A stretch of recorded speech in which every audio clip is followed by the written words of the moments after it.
ನಮಸ್ಕಾರ, ಅಶ್ವವೇಗ ನ್ಯೂಸ್ಗೆ ಸ್ವಾಗತ. ನಾನು ಕಾವ್ಯ ಆಚಾರ್. ಪ್ರಜ್ವಲ್ಗೆ ವಾಪಸ್ ಬರುವಂತೆ ದೇವೇಗೌಡರ ಕಟ್ಟಾಜ್ಞೆ ಮಾಡಲಾಗಿದೆ. ಈ ಕುರಿತಂತೆ ಬ್ರೇಕಿಂಗ್ ಬರ್ತಾ ಇದೆ, ನೋಡ್ತಾ ಹೋಗೋಣ.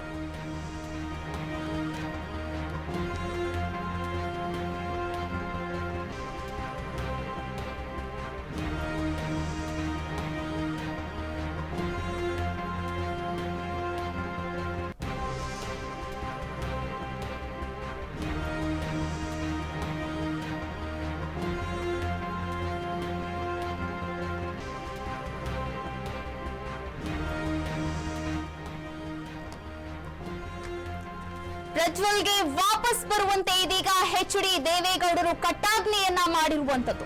ನಮ್ಮ ತಾಳ್ಮೆಯನ್ನ ಪರೀಕ್ಷಿಸಬೇಡ, ಕಾನೂನು ಪ್ರಕ್ರಿಯೆಗೆ ಒಳಗಾಗುವಂತ ದೇವೇಗೌಡರು ತಮ್ಮ ಪ್ರೀತಿಯ ಮೊಮ್ಮಗನಿಗೆ ಟ್ವೀಟ್ ಮಾಡಿ ಪ್ರಜ್ವಲ್ಗೆ ದೇವೇಗೌಡರಿಂದ ಎಚ್ಚರಿಕೆಯನ್ನ ಕೊಟ್ಟಿರುವಂತದ್ದು. ಇನ್ನ ಮಾತಿಗೆ ಬೆಲೆ ಕೊಡದಿದ್ರೆ ಕುಟುಂಬದವರ ಕೋಪವನ್ನ ಎದುರಿಸಬೇಕಾಗತ್ತೆ, ಮನೆಯವರ ಕಣ್ಣಲ್ಲಿ ಏಕಾಂಗಿ ಆಗ್ಬೇಕಾಗತ್ತೆ. ದಯವಿಟ್ಟು ಪ್ರಜ್ವಲ್, ಈ ಒಂದು SIT ತನಿಖೆಗೆ ನೀನು ಬರಬೇಕು, SIT ತನಿಖೆಗೆ ನೀನು ಹಾಜರಾಗಬೇಕು ಅಂತ ಪ್ರಜ್ವಲ್ ರೇವಣ್ಣಗೆ ತಮ್ಮ ಪ್ರೀತಿಯ ತಾತ ಎಚ್.ಡಿ. ದೇವೇಗೌಡ ಅವರು ಟ್ವೀಟ್ ಮೂಲಕ ಒಂದು ಪ್ರತಿಕ್ರಿಯೆಯನ್ನ ನೀಡಿರುವಂತದ್ದು, ಎಚ್ಚರಿಕೆಯನ್ನ ಕೂಡ ನೀಡಿರುವಂತದ್ದು. ಟ್ವೀಟ್ ಮಾಡಿ ಪ್ರಜ್ವಲ್ ರೇವಣ್ಣ ಅವರಿಗೆ ಎಚ್.ಡಿ. ದೇವೇಗೌಡ ಅವರು ಎಚ್ಚರಿಕೆಯನ್ನ ಕೊಟ್ಟಿರುವಂತದ್ದು. ಹಾಗಾದ್ರೆ ಏನೆಲ್ಲ ಎಚ್ಚರಿಕೆಯನ್ನ ಕೊಟ್ಟಿದ್ದಾರೆ, ಏನೆಲ್ಲ ಒಂದು ಟ್ವೀಟ್ ಮೂಲಕ ತಿಳಿಸಿದ್ದಾರೆ ಪ್ರೀತಿಯ ಮೊಮ್ಮಗನಿಗೆ, ನೋಡ್ತಾ ಹೋಗೋದಾದ್ರೆ ಇನ್ನ ಪ್ರಜ್ವಲ್ ರೇವಣ್ಣನಿಗೆ ನನ್ನ ಎಚ್ಚರಿಕೆ. ದೇವೇಗೌಡರು ಹೇಳ್ತಾ ಇರುವಂತದ್ದು, ನಾನು ಮೇ 18ನೇ ತಾರೀಕಿನಂದು ದೇವಸ್ಥಾನಕ್ಕೆ ಹೊರಟಿದ್ದಂತಹ ಸಂದರ್ಭದಲ್ಲಿ ಪ್ರಜ್ವಲ್ ರೇವಣ್ಣನ ಕುರಿತಾಗಿ ಮಾತನಾಡಿದ್ದೆ.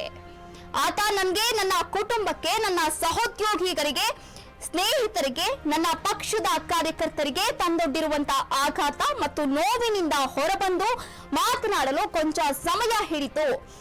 ನಾನು ಈಗಾಗಲೇ ಸ್ಪಷ್ಟಪಡಿಸಿರುವ ಹಾಗೆ ಕಾನೂನಿನ ಪ್ರಕಾರ ಅವನು ತಪ್ಪಿತಸ್ಥನೇ ಅಂತ ಏನಾದ್ರೂ ಸಾಬೀತಾದ್ರೆ ಅವರಿಗೆ ಅತ್ಯಂತ ಕಠಿಣ ಶಿಕ್ಷೆಯನ್ನ ವಿಧಿಸಬೇಕು. ನನ್ನ ನಿಲುವನ್ನ ನನ್ನ ಮಗ ಮತ್ತು ಕರ್ನಾಟಕದ ಮಾಜಿ ಮುಖ್ಯಮಂತ್ರಿ ಎಚ್.ಡಿ. ಕುಮಾರಸ್ವಾಮಿ ಅವರು ಹಗರಣ ಹೊರಬಿದ್ದ ಮೊದಲ ದಿನದಿಂದಲೇ ಪ್ರತಿಪಾದಿಸಿದ್ದಾರೆ ಅಂತ ಕೂಡ ಈ ಒಂದು ಟ್ವೀಟ್ ನಲ್ಲಿ ಎಚ್ಚರಿಕೆಯನ್ನ ನೀಡಿರುವಂತದ್ದು. ನೀವು ಕೂಡ ದೃಶ್ಯಾವಳಿಗಳಲ್ಲಿ ಗಮನಿಸ್ತಾ ಇದ್ದೀರಾ, ಪ್ರಜ್ವಲ್ ರೇವಣ್ಣನಿಗೆ ನನ್ನ ಎಚ್ಚರಿಕೆ ಅಂತ. ಇನ್ನ ದೇವೇಗೌಡರು ತಮ್ಮ ಪ್ರೀತಿಯ ಮೊಮ್ಮಗನಿಗೆ ಎಚ್ಚರಿಕೆಯನ್ನ ನೀಡಿರುವಂತದ್ದು ಟ್ವೀಟ್ ಮೂಲಕ. ಇನ್ನ ಈ ಕೆಲವು ವಾರಗಳಿಂದ ಜನರು ಮತ್ತು ನನ್ನ ಕುಟುಂಬದವರ ಕುರಿತಾಗಿ ಅತ್ಯಂತ ಅವಹೇಳನಕಾರಿಯಾಗಿ ಮಾತನಾಡ್ತಾ ಇದ್ದಾರೆ. ಇದೆಲ್ಲವೂ ನನಗೆ ಕೂಡ ತಿಳಿದಿರುವಂತದ್ದು. ನಾನು ಅವರನ್ನ ಮಾತನಾಡೋದನ್ನ ನಿಲ್ಲಿಸುವ ಪ್ರಯತ್ನವನ್ನ ಮಾಡೋದಿಲ್ಲ. ಮಾತಾಡೋರು ಮಾತಾಡ್ತಾನೆ ಇರ್ಲಿ, ಅವರ ಪ್ರಯತ್ನವನ್ನ ನಾನು ನಿಲ್ಲಿಸೋದಿಲ್ಲ. ಆದ್ರೆ ನಾನು ಅವರನ್ನ ಟೀಕೆ ಮಾಡಲು ಕೂಡ ಹೋಗಲ್ಲ. ಅವರ ಒಂದು ಟೀಕೆಗೆ ನಾನು ಪ್ರತಿಕ್ರಿಯೆ ಕೂಡ ಮಾಡಲ್ಲ. ಈ ಹಗರಣದ ಎಲ್ಲಾ ಸತ್ಯಾಂಶಗಳು ಹೊರಬರುವವರೆಗೆ ಅವರು ತಾಳ್ಮೆಯಿಂದ ಕಾಯ್ಬೇಕಿತ್ತು ಎಂದು ಅವರೊಂದಿಗೆ ವಾದಕ್ಕೆ ಇಳಿಯೋದಿಲ್ಲ ಅಂತ ಕೂಡ ಇಲ್ಲಿ ಹೇಳಿರುವಂತದ್ದು ದೇವೇಗೌಡರು. ಇನ್ನು ಪ್ರಜ್ವಲ್ನ ಚಟುವಟಿಕೆಗಳ ಬಗ್ಗೆ ನನಗೆ ಯಾವುದೇ ಮಾಹಿತಿ ಇರಲಿಲ್ಲ ಎಂದು ನಾನು ಅವರಿಗೆ ಮನವರಿಕೆಯನ್ನ ಮಾಡಿಕೊಡಲು ಕೂಡ ಸಾಧ್ಯವಿಲ್ಲ. ಹೇಗ್ ಸಾಧ್ಯ ಆಗತ್ತೆ? ಇದೇ ಒಂದು ವಿಚಾರವನ್ನ ಪ್ರಜ್ವಲ್ ರೇವಣ್ಣನಿಗೆ ನನ್ನ ಎಚ್ಚರಿಕೆ ಅಂತ ಟ್ವೀಟ್ ಮೂಲಕ ಪ್ರೀತಿಯ ಮೊಮ್ಮನಿಗೆ ಎಚ್.ಡಿ. ದೇವೇಗೌಡರು ಹೇಳಿರುವಂತದ್ದು ಟ್ವೀಟ್ ಮೂಲಕ. ಇನ್ನು ಏನೇನಿದೆ ನೋಡ್ತಾ ಹೋಗೋದಾದ್ರೆ, ಅವರನ್ನ ರಕ್ಷಿಸುವಂತಹ ಯಾವುದೇ ಇರಾದೆ ಕೂಡ ನನಗಿಲ್ಲ, ನನ್ನ ಮೊಮ್ಮಗ ಅಂತ ನಾನು ರಕ್ಷಣೆ ಮಾಡಲ್ಲ ಅಂತ ಹೇಳ್ತಾ ಇದ್ದಾರೆ. ಇನ್ನು ಪ್ರಜ್ವಲ್ನ ಚಟುವಟಿಕೆಗಳ ಬಗ್ಗೆ ನನಗೆ ಯಾವುದೇ ಮಾಹಿತಿ ಇರಲಿಲ್ಲ, ನಾನು ಅವರಿಗೆ ಮನವರಿಕೆಯನ್ನ ಮಾಡಿಕೊಡಲು ಕೂಡ ಸಾಧ್ಯವಾಗ್ತಾ ಇಲ್ಲ. ಇನ್ನ ಅವನ ಈಗಿನ ಚಲನವಲನ ಮತ್ತು ಅವನ ವಿದೇಶಿ ಯಾತ್ರೆಯ ಬಗ್ಗೆಯೂ ಕೂಡ ನನಗೆ ತಿಳಿದಿಲ್ಲ. ಅವನು ವಿದೇಶದಲ್ಲಿದ್ದಾನೆ, ಎಲ್ಲಿದ್ದಾನೆ, ಹೇಗಿದ್ದಾನೆ ನನಗೆ ಗೊತ್ತಿಲ್ಲ ಅಂತ ಕೂಡ ಹೇಳ್ತಾ ಇರುವಂತದ್ದು. ಇನ್ನ ನಾನು ನನ್ನ ಆತ್ಮ ಸಾಕ್ಷಿಗೆ ಮಾತ್ರ ಉತ್ತರಿಸಬಲ್ಲೆ ಅಂತ ಕೂಡ ಹೇಳಿರುವಂತದ್ದು. ನೀವು ಕೂಡ ದೃಶ್ಯಾವಳಿಗಳಲ್ಲಿ ಗಮನಿಸ್ತಾ ಇದ್ದೀರಿ ಆ ಒಂದು ಟ್ವೀಟ್ ನ ಸಾರಾಂಶ ಏನಿದೆ ಅಂತ.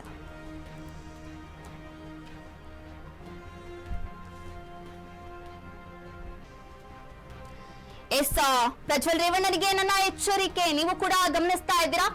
ಈ ಬಗ್ಗೆ ಹೆಚ್ಚಿನ ಒಂದು ಮಾಹಿತಿಯನ್ನ ನೀಡೋದಕ್ಕೆ, ಹೆಚ್ಚಿನ ಅಪ್ಡೇಟ್ಸ್ ಅನ್ನ ನೀಡೋದಕ್ಕೆ ನಮ್ಮ ಪ್ರತಿನಿಧಿ ವಿವೇಕ್ ದೂರವಾಣಿ ಸಂಪರ್ಕದಲ್ಲಿದ್ದಾರೆ.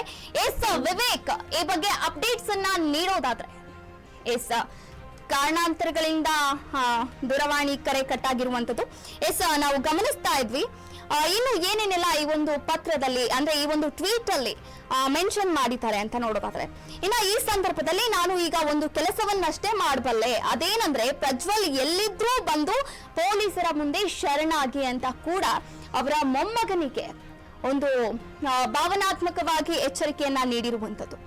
ವಿಚಾರಣೆಯನ್ನ ಎದುರಿಸಬೇಕು ಅಂತ ಯಾವುದೇ ಮುಲಾಜಿಲ್ಲ, ಮರ್ಜಿ ಇಲ್ಲದೆ ಹೇಳಬಲ್ಲೆ, ನಾನು ಕೂಡ ಹೇಳ್ತಾ ಇದ್ದೇನೆ, ನನ್ನ ಮಗ ಕೂಡ ಹೇಳಿದ್ದಾನೆ. ಮಗ ಇನ್ನೇನು HD ಕುಮಾರಸ್ವಾಮಿ ಅವರು ಕೂಡ ಇದನ್ನೇ ಹೇಳಿರೋದು.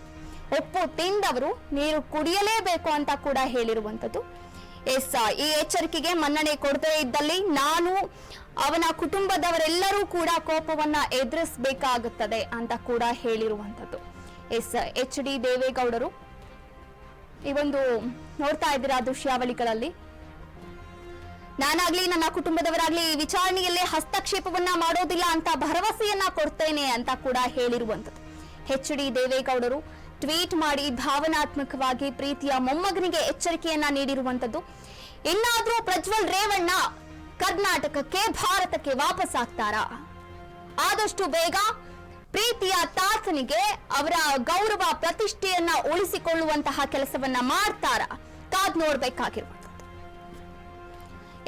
ಈ ಬಗ್ಗೆ ಇನ್ನಷ್ಟು ಮಾಹಿತಿಯನ್ನ ನೀಡೋಕೆ, ಈ ಬಗ್ಗೆ ಇನ್ನಷ್ಟು ಅಪ್ಡೇಟ್ಸ್ ಅನ್ನ ನೀಡೋಕೆ ನಮ್ಮ ಪ್ರತಿನಿಧಿ ವಿವೇಕ್ ದೂರವಾಣಿ ಸಂಪರ್ಕದಲ್ಲಿದ್ದಾರೆ. ವಿವೇಕ್, ಈ ಬಗ್ಗೆ ಇನ್ನಷ್ಟು ಅಪ್ಡೇಟ್ಸ್ ಅನ್ನ ನೀಡೋದಾದ್ರೆ. ವಿವೇಕ್ ಕೇಳಿಸ್ತಾ ಇದ್ಯಾ?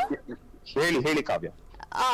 ಈ ಬಗ್ಗೆ ಇನ್ನಷ್ಟು ಅಪ್ಡೇಟ್ಸ್ ಅನ್ನ ನೀಡೋದಾದ್ರೆ, HD ದೇವೇಗೌಡರು ಭಾವನಾತ್ಮಕವಾಗಿ ಟ್ವೀಟ್ ಅನ್ನ ಮಾಡಿದ್ದಾರೆ. ಇನ್ನೊಂದು ಕುಟುಂಬದಿಂದ ದೂರ ಇರಬೇಕಾಗುತ್ತೆ ಅಂತ ಕೂಡ ಎಚ್ಚರಿಕೆಯನ್ನ ನೀಡಿರುವಂತದ್ದು. ಈ ಬಗ್ಗೆ ಹೇಳೋದಾದ್ರೆ. ಎಸ್ ಕಾವ್ಯ, ಪ್ರಜ್ವಲ್ ರೇವಣ್ಣ ಅವ್ರು ಏನ್ ಗೆದ್ದಿದ್ರು, ಈಗ ಹಾಲಿ ಸಂಸದರಾಗಿದ್ದಾರೆ. ಹಾಸನ್ ಕ್ಷೇತ್ರದಲ್ಲಿ ಹಾಲಿ ಸಂಸದರಾಗಿರ್ತಾರೆ. ಹಾಸನ್ ಕ್ಷೇತ್ರ ಕೂಡ HD ದೇವೇಗೌಡ ಅವರು ಸ್ವತಃ ಅವ್ರ ಪ್ರೀತಿಯ ಮೊಮ್ಮಗನ್ ಬಿಟ್ಕೊಟ್ಟಿರುವಂತ ಒಂದು ಕ್ಷೇತ್ರ ಆಗಿರುತ್ತೆ. ಆ ಕ್ಷೇತ್ರ ಗೆಲ್ಲಲೇಬೇಕಾಗಿರುತ್ತೆ JDS ಅವರು, ಯಾಕಂದ್ರೆ ಅವರ ಒಂದು ಪ್ರತಿಷ್ಠೆಯ ಕ್ಷೇತ್ರ ಕೂಡ ಆಗಿರುತ್ತೆ. ಹಾಸನ್ ಆಗಿರ್ಬೋದು, ಮಂಡ್ಯ, ಈ ರೀತಿ ನೋಡ್ತಾ ಬಂದ್ರೆ ಹಾಸನ್ ಕೂಡ ಒಂದು ಪ್ರತಿಷ್ಠೆಯ ಕ್ಷೇತ್ರ ಆಗಿರುತ್ತೆ. ಆ ನಿಟ್ಟಿನಲ್ಲಿ ನೋಡ್ತಾ ಇದ್ರೆ ಸುಮಾರು ಒಂದು 4-5 ವರ್ಷಗಳ ಹಿಂದೆಯಿಂದನೂ ಕೂಡ ಪ್ರಜ್ವಲ್ ರೇವಣ್ಣ ಅವರು ಅದೇ ಕ್ಷೇತ್ರದಲ್ಲಿ ಕೆಲಸ ಕೂಡ ಮಾಡ್ಕೊಂಡ್ ಬಂದಿರ್ತಾರೆ. ಆ ಕ್ಷೇತ್ರದಲ್ಲೇ ಟಿಕೆಟ್ ಕೂಡ ಪಡೆದುಕೊಂತಾರೆ. ಒಂದ್ ಬಾರಿ ಸಂಸದ ಕೂಡ ಆಗ್ತಾರೆ. ಮತ್ತೆ ಈ ಬಾರಿ ಅಷ್ಟೇ ಅವರ ಸಂಸತ್ ಚುನಾವಣೆಯಲ್ಲಿ ಕೂಡ ಸ್ಪರ್ಧೆ ಮಾಡಿರ್ತಾರೆ. ಚುನಾವಣೆ ಮುಗ್ದಿದ್ದ ದಿನಾನೇ ಅವರು ಜರ್ಮನಿಗೆ ಕೂಡ ಹಾರ್ತಾರೆ. ಮತ್ತೆ ಅಲ್ಲಿಂದ ಭಾರತಕ್ಕೆ ಕೂಡ ವಾಪಸ್ ಬರೋದಕ್ಕೆ 5-6 ಸಲ ಟಿಕೆಟ್ ಕೂಡ ಬುಕ್ ಮಾಡ್ತಾರೆ, ಬರೋದು ಇಲ್ಲ. SIT ತನಿಖಾ ತಂಡ ಕೂಡ ಸಾಕಷ್ಟು ನೋಟಿಸ್ ಗಳನ್ನ ಅವ್ರಿಗೆ ಜಾರಿ ಮಾಡುತ್ತೆ. ಬ್ಲೂ ಕಾರ್ನರ್ ನೋಟಿಸ್ ಜಾರಿ ಮಾಡುತ್ತೆ, ಲುಕೌಟ್ ನೋಟಿಸ್ ಕೂಡ ಜಾರಿ ಮಾಡುತ್ತೆ. ಮತ್ತೆ ಇವತ್ತಿನ ಡೆವಲಪ್ಮೆಂಟ್ ಏನಿದೆ ಅಂದ್ರೆ, ದೇವೇಗೌಡ ಅವರು ಸ್ವತಃ ಅವರೇ ಟ್ವೀಟ್ ಮಾಡಿದ್ದಾರೆ. ಅವರ ಪ್ರೀತಿಯ ಮೊಮ್ಮಗನ್ಗೆ ಎಚ್ಚರಿಕೆ ಟ್ವೀಟ್ ಅಂತಾನೆ ಇದನ್ನ ಹೇಳ್ಬಹುದು ಕಾವ್ಯ. ಯಾವ ನಿಟ್ಟಿನಲ್ಲಿ ಹೇಳಿದ್ದಾರೆ ಅಂದ್ರೆ, ವಾಪಸ್ ಬರಲೇಬೇಕು, ನೀನ್ ಇಲ್ಲದಿದ್ದರೆ ಕುಟುಂಬದವರು ಪೂರ್ತಿ ನಾವು ಮುನಿಸ್ಕೋಬೇಕಾಗುತ್ತೆ ಅನ್ನೋ ಈ ನಿಟ್ಟಿನ ಮಾತುಗಳನ್ನು ಕೂಡ HD ದೇವೇಗೌಡ ಅವರು ಆ ಟ್ವೀಟ್ ನಲ್ಲಿ ಮೆನ್ಷನ್ ಮಾಡಿದ್ದಾರೆ. ಹೀಗಾಗಿ ನೋಡ್ತಾ ಹೋದ್ರೆ ಪ್ರಜ್ವಲ್ ರೇವಣ್ಣ ಅವರಿಗೆ ಸಂಪೂರ್ಣವಾಗಿ ಮನೆಯ ಬೆಂಬಲ ಎಲ್ಲ ಕೈ ಬಿಟ್ಟಿದ್ಯಾ ಅಂತಾನೆ ಹೇಳ್ಬೋದು ಕಾವ್ಯ. ಈಗ ಏನಾದ್ರೂ ಅವರು ಬರ್ತಾರೆ ಅನ್ನೋದಾದ್ರೆ, ಪ್ರೀತಿಯ ಮೊಮ್ಮಗನ್ನ ಯಾವ ರೀತಿ ಬರ್ಮಾಡ್ಕೊಳ್ತಾರೆ ಅನ್ನೋದೊಂದು ಎಲ್ಲರಿಗೂ ಕೂಡ ಯಕ್ಷ ಪ್ರಶ್ನೆ ಆಗಿರುವಂತದ್ದು. ಯಾವುದೇ ರೀತಿಯಾಗಿ ಇದ್ ನೋಡ್ತಾ ಹೋದ್ರೆ, ಈ ಕೇಸ್ ನ ಡೆವಲಪ್ಮೆಂಟ್ ಗಳೇನ್ ನೋಡ್ತಾ ಹೋದ್ರೆ ಯಾವುದೇ ರೀತಿಯಾಗಿ ಅವ್ರ ಮನೆಯವರು ಸಪೋರ್ಟ್ ಮಾಡೋ ಲಕ್ಷಣಗಳು ಕಾಣ್ತಿಲ್ಲ ಕಾವ್ಯ. ಮತ್ತೆ ನೋಡ್ತಾ ಹೋದ್ರೆ ರೇವಣ್ಣ ಅವರು ಕೂಡ ಅಷ್ಟೇ, ದೇವೇಗೌಡ ಅವರ ಮನೆಯಲ್ಲೇ ಸಿಕ್ಕಿ ಬಿದ್ದಿದ್ರು. SIT ತನಿಖಾ ತಂಡದವರು ಅರೆಸ್ಟ್ ಮಾಡ್ಬೇಕಾದ್ರೆ ಈಗಾಗ್ಲೇ ದೇವೇಗೌಡರ ಸಾಕಷ್ಟು ಅವರ ಹೆಸರು ಕೂಡ ಕೆಡ್ಸ್ಬಿಟ್ಟಿದ್ದಾರೆ. ಬೇರೆ ಪಕ್ಷದವರಾಗಿರ್ಬೋದು, ಬೇರೆ ಬೇರೆ ನಾಯಕರಾಗಿರ್ಬೋದು, ಈ ನಿಟ್ಟಿನಲ್ಲಿ ದೇವೇಗೌಡ ಅವರ ಮನೆಯಲ್ಲೇ ಸಿಕ್ಕಿ ಬಿದ್ದಿದ್ರು ರೇವಣ್ಣ ಅಂತ ಹೇಳ್ತಾ ಹೋಗಿ.